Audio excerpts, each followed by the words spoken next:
और ट्रंप कई बार यह दावा कर चुके हैं कि अमेरिका किसी भी कीमत पर ईरान को एटम बम नहीं बनाने देगा, लेकिन ईरान ने सभी प्रतिबंधों को हवा में उड़ाकर नक्सली हथियारों के कारखाने को लगातार एक्टिव रखा हुआ है। देखिए,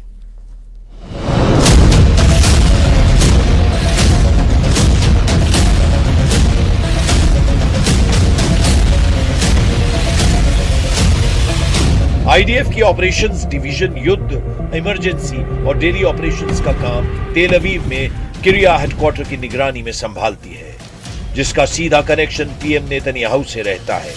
इस बार इजराइल का इरादा ईरान की ज्यादा से ज्यादा एटमी साइटों को तबाह करने का है, लेकिन ईरान के एटमी अड्डों को बर्बाद करने की अब तक जितनी भी कोशिशें हुई हैं, उनका कोई खास असर दिखा नहीं है। लेकिन अमेरिका इजराइल से ईरान को सिर्फ एटमी खतरा नहीं,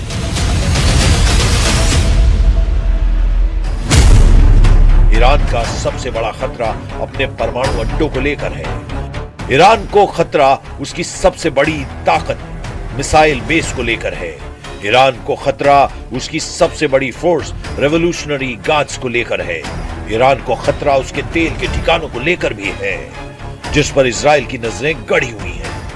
ये चारों ताकत इस वक्त अमेरिका और इजराइल के टारगेट पर है, क्योंकि नेतन्याहू की ये धमकी तेहरान में सभी लीडर गौर से सुन रहे हैं।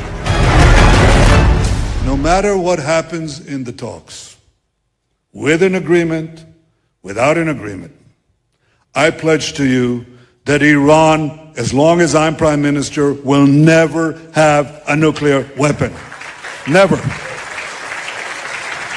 As long as I am the Prime Minister of Israel, I will not let that happen.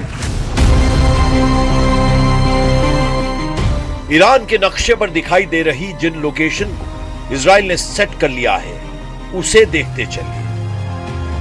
Iran की राजधानी तेहरान से करीब 150 किलोमीटर दूर कौम, तेहरान से करीब 300 किलोमीटर दूर अरक, तेहरान से 316 किलोमीटर दूर नतांज सिटी, तेहरान से करीब 400 किलोमीटर दूर इस्फहान शहर, तेहरान से 500 किलोमीटर दूर अर्दकन शहर, तेहरान से 1000 किलोमीटर दूर बू शहर। इन जगहों को इजराइल ने लॉक कर दिया है।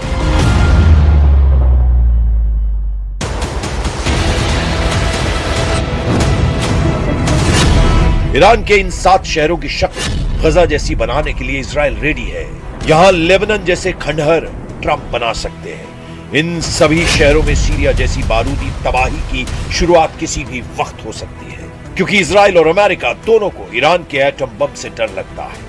ट्रंप कई बार ये दावा कर चुके हैं कि अमेरिकी किसी भी कीमत पर ईरान को एटम बम नहीं बनाने देंगे, लेकिन ईरान ने सभी प्रतिबंधों को हवा में उड़ाकर न्यूक्लियर हथियारों के कारखाने को एक्टिव कर रखा है।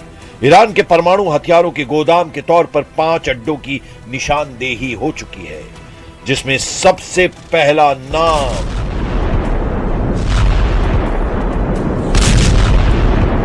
नतांज न्यूक्लियर साइट का है।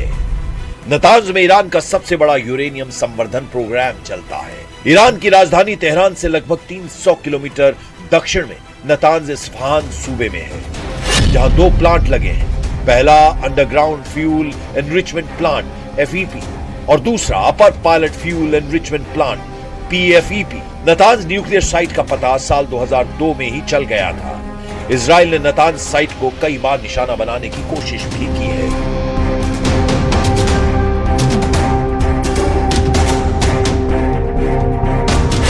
मुस्तफा खामनेई के एटमी अड्डे में पहाड़ पर बना एक ठिकाना भी है। ईरान के कौम शहर से 20 मील दूर फोर्डो परमाणु प्लांट है। साल 2015 में इस समझौते के बाद ईरान को फोर्डो में यूरेनियम संवर्धन बंद करना पड़ा था। हालांकि अब यहां 1000 से अधिक सेंट्रीफ्यूज काम कर रहे हैं।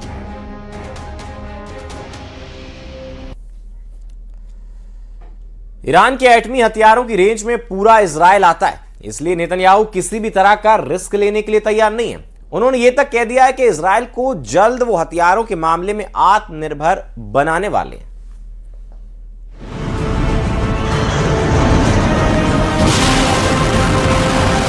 पहाड़ी परमाणु प्रयोगशाला की तर्ज पर ईरान ने इस्फहान में भी न्यूक्लियर हथियार का कारखाना बना रखा है, जहां fuel, plate, fabrication plant, uranium conversion facility तैयार की जाती है।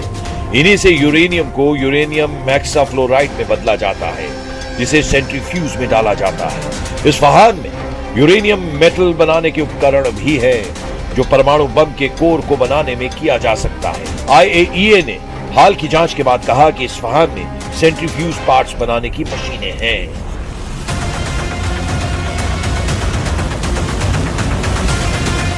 ईरान के 3 बड़े एटमी सेंटर के साथ कई सीक्रेट ठिकाने हैं, जिनकी चर्चा कम होती है। इनके नाम भी जानिए। ईरान ने अरक न्यूक्लियर साइट का नाम बदलकर खुंदाब कर दिया है, जहां प्लूटोनियम का उत्पादन का आरोप लगाया जाता है, जिसका इस्तेमाल परमाणु बम के कोर को बनाने में किया जा सकता है। ईरान का इकलौता परमाणु ऊर्जा संयंत्र वो शहर में है, जो रूसी ईंधन से चलता है, जिसका इस्तेमाल ईरान बिजली बनाने के लिए करता है। ईरान का एक एटमी अड्डा यज़्द रेगिस्तान में बताया जाता है। ईरान के एटमी हथियारों का बेस पार्चिन में है। इस साइट पर ईरान मिसाइलों की टेस्टिंग भी करता है।